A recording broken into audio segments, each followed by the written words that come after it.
Within the last 5 to 6 years, we've grown accustomed to the idea that nearly every comic book movie needs to build towards something bigger, something better. One might call that thing a cinematic universe. Part of this is thanks to Marvel's ongoing success with the Marvel Cinematic Universe, and DC attempting to copy or fast-track that same type of universe with the DCEU. Spoiler alert, they failed horribly.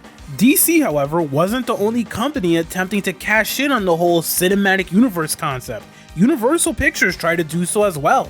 Anyone remember this? The Mummy reboot starring Tom Cruise? That movie was supposed to be the beginning of Universal Pictures' Dark Universe, a shared universe starring classic monster movies. The Mummy was reviewed so poorly that Universal decided to get rid of their plans for the Dark Universe. There's also the Monsterverse, which will likely continue thanks to Godzilla vs. King Kong's massive success as well. As these massive connected franchises continue to become an ongoing thing, it feels like we're losing the concept of comic book movies staying within their own closed universe. This brings me to Joker starring Joaquin Phoenix, but before I get into that, don't forget to like the video and subscribe, it helps the channel out. Joker's success can be broken down into three things: Joaquin Phoenix, Gotham, and something I'd like to call success without baggage. The first of these is Joaquin Phoenix's ability to sell the audience on a character that we've seen dozens of times before, but never in this type of context. Typically, the audience expects the Joker to be a man who plays cat and mouse with Batman, a man who tells corny but entertaining jokes, and on occasion, a man with the equally deranged Harley Quinn at his side. Arthur Fleck is none of these things, yet he's still compelling enough for us to be invested from the beginning of the movie to the end of the movie. Joaquin's portrayal is a physically beaten down and mentally broken man who's full in society without the privilege of adequate social services can't help but demand change. The society that Arthur lives in is Gotham, a city that has a long history of crime across different Batman iterations. Most of the time, Gotham just happens to be a city filled with thugs for Batman to knock out, not kill. Remember, Batman doesn't kill people. Instead, Joker abandons the typical take on Gotham and turns it into a society where people are simply trying to get by. It shows us the society we live in. Honor? Really, Bruce? Honor? We live in a society. Joker is one of my favorite movies, and part of that is because it's not tied to DC's negative history or an existing franchise. It tells its own story without having to worry about having constraints based around previous movies, shows, or even comic books. This is something I'm going to call success without baggage. As Arthur's downfall and transformation occurs throughout Joker, it's hard to not highlight the phenomenal job that Joaquin Phoenix does with this character. From showing how defenseless Arthur is in the beginning of the movie when he's getting jumped by a bunch of teenagers, to creating new mannerisms such as showing the rage within Arthur as he gets his paycheck lowered for the sign being broken, Arthur's growth into Joker actually feels believable. When Arthur kills those three men on the train, that begins the spiral of Arthur turning into Joker. Previously, Arthur was a man with a faint line within him that was trying to consistently lay low, help his mother, and put a smile on people's faces as a clown. That's why Arthur carries a card with him to explain his laughing condition to anyone that would look at him weirdly. That's why Arthur says it was just a bunch of kids, I should have just left it alone after getting jumped. That's why Arthur loved entertaining the kids in the children's hospital. And that's why Joaquin is able to sell us on the Joker being entirely different from Arthur. When Joker is born, there's nothing but rage and darkness within Arthur. Arthur dancing in the bathroom after killing three men almost feels like Arthur coming to terms with this new version of him. There's ominous music, a very chilling stare as he looks at himself in the mirror, and when he gets back home, him walking with a slower motion emphasizes that Arthur has changed. Joaquin does such a fantastic job at splitting the Arthur and Joker personalities for the audience as the movie goes on. Arthur would have never done that because of how much he loved and cherished that job. And as if that's not enough, when Joker, not Arthur, visits Sophie's apartment towards the end of the movie, that scene showcases how terrifying Joker is. The way he stares at Sophie, how he leaves her apartment, and finally that smirk before the elevator door closes.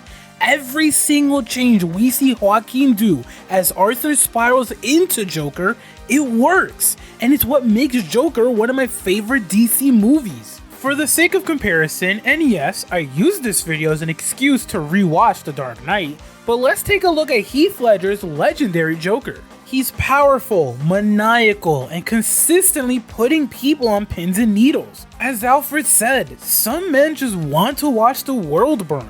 Ledger's Joker literally threatens to kill someone for every single day that Batman doesn't turn himself into the GCPD, crashes Bruce's dinner party just to get to Harvey Dent, and uses a bazooka to blow up cars in the middle of a tunnel in Gotham.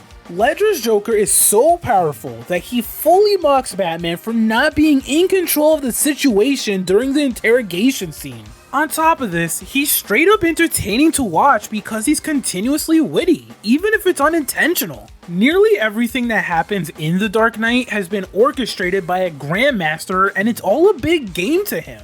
Ledger's Joker doesn't have a backstory, and that's perfectly fine because his theatrics carry the movie. Even if he had a starting point before he became the Joker, The Dark Knight doesn't waste time to show this. There's no tragic backstory, no downfall, or humanizing his characters so that we as an audience can feel bad for him. In fact, it's hard to not want to cheer for Ledger's Joker because he's so fucking entertaining. I know, I rarely curse in my videos, but I absolutely love The Dark Knight. Ledger's Joker's obsession with fighting Batman as they play cat and mouse drives the entirety of The Dark Knight. Even as The Dark Knight is coming to an end, and Joker says that him and Batman are meant to chase each other forever, you kind of agree with that. We as an audience watch Batman and Joker fight all the time. There's levels to Joker in The Dark Knight that I don't think Arthur Fleck could ever reach. Arthur's story is a tragedy, despite him saying his life is a comedy. Arthur in the Joker movie goes through a story that we can logically understand as an audience. His spiral or madness happens because of every single person who let him down in Gotham.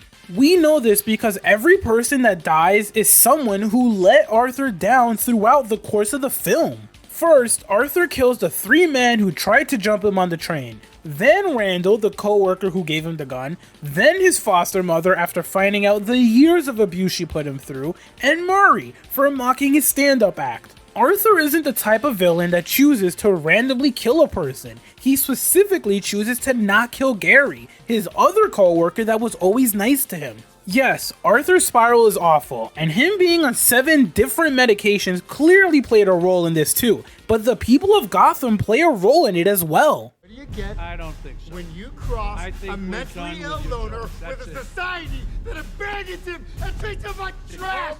Gotham as a society plays such an important role within Joker. Typically, we're used to seeing Batman run around and beat up thugs or take down villains as if it's a playground specifically designed for him. That's not the case in Joker. Gotham's a different city. Yes, it's still gritty and there's still a darker tone, but in a way, we finally get to see what a regular everyday Gotham would look like without Batman. This isn't an origin story surrounding Bruce Wayne and other Batman villains as they grow into the characters we know and love. Shout out to Gotham the show. For once, we get to focus on something outside of Batman and it's actually refreshing. Gotham, in Joker's case, is a society filled with people trying to get by. We get to see the everyday struggles such as Gotham cutting funds across the entire society, which result into Arthur's therapy sessions coming to an end. Even Arthur's therapist says that the people in charge of Gotham don't care about people like her or Arthur either. They don't give a shit about people like you, Arthur. And they really don't give a shit about people like me either. As Arthur fails to get any help from anyone besides Randall, who decides that it's a good idea to give Arthur a gun, you begin to question where the people are that are meant to help Arthur. Why didn't Arthur's therapist help him find another therapist when they found out that their budget was getting cut so he can continue to get help? Why didn't Arthur's job at least follow up with Arthur's story and try to do some level of research regarding the situation? Joker does such a good job at drilling in the frustration of knowing that someone, somehow, could have helped and prevented Arthur from spiraling, and yet every single step of the way, Arthur was let down by the society of Gotham. Everyone judged him because of his laugh. Some people attacked him, other people emotionally or mentally broke him, and that's why this iteration of Joker stands out. It's not about creating chaos or madness just for the sake of doing so like Joker does in The Dark Knight. It's about chaos happening as a result of society failing a man who clearly needed better. Finally, this brings me to something I mentioned earlier on in the video. Early on, the DCEU's biggest struggle was DC wanting to fast track a universe similar to the MCU. Unlike Marvel, DC decided to start with Man of Steel, follow it up with Batman v Superman, which wasn't a good movie until it got the Dawn of Justice Ultimate Edition release, and then, of course, the awful Suicide Squad movie. These early on struggles led to DC having a rocky road that forced them to change course and figure out a new vision. Even at this point in time, DC is still dealing with the struggles of creating sequels and movies for the DCEU that receive a strong positive reception from reviewers. Birds of Prey was the DCEU's last great film. Wonder Woman 1984 wasn't the fantastic sequel that Wonder Woman deserved. And despite Zack Snyder's Justice League not being canon, it still didn't really move the needle for HBO Max. This leaves us with Joker and its success without baggage. Joker being in its own universe allowed it to free itself from the chaos that was going on within the DCEU. If we're being honest, DC making that choice might have been the smartest choice they've made in the last couple of years. It allowed us to not have an expectation for Joker to fit in a specific part of the DCEU's timeline, fix a previous error from a movie because the writing was poor, explain something that wasn't properly explained in a previous movie, and most importantly, it allowed the people who made Joker to have creative freedom. That's the beauty of Joker. It led to DC making an impactful movie with a powerful message. Nearly every single choice with Joker works, and somehow makes sense for Arthur Fleck's spiral into Joker. I fully understand if there are people out there who feel as if Arthur Fleck isn't their Joker. Don't get me wrong, odds are no one will ever top Heath Ledger's Joker. It's just too iconic to ever possibly happen. However, getting this take on Joker is so refreshing because we get to see a Joker without Batman or Harley Quinn, and it fully works. As much as I love Joker's typical dynamic with Harley Quinn or Batman, this take on Joker turned out to be something I never knew I needed. If there's anything to take away from this video, it's the following things. Heath Ledger's Joker is always going to be the #1 Joker for me. The movie Joker is a beautiful take on a character we've consistently seen over the course of the past century, and DC needs to keep on capitalizing on these styles of movies. I like Joker so much that I'd love to see other DC characters have a grittier, realistic take on them. It doesn't even necessarily have to be members from the Justice League. It could even be DC villains that may not be as popular as the Joker. Creating more superhero-based movies with similar tones, colors, and messages could lead towards DC creating a genuinely successful series of movies. With all that being said, I hope everyone enjoyed the video, and Joker has one last thing he wants to tell you. Good night. And always remember, that's... If you enjoyed the video, hit that like button. If you really enjoyed the video, hit that sub button. If you have any questions, comments, or concerns, write a comment down below. Don't forget to keep it real with peace, love, and positivity.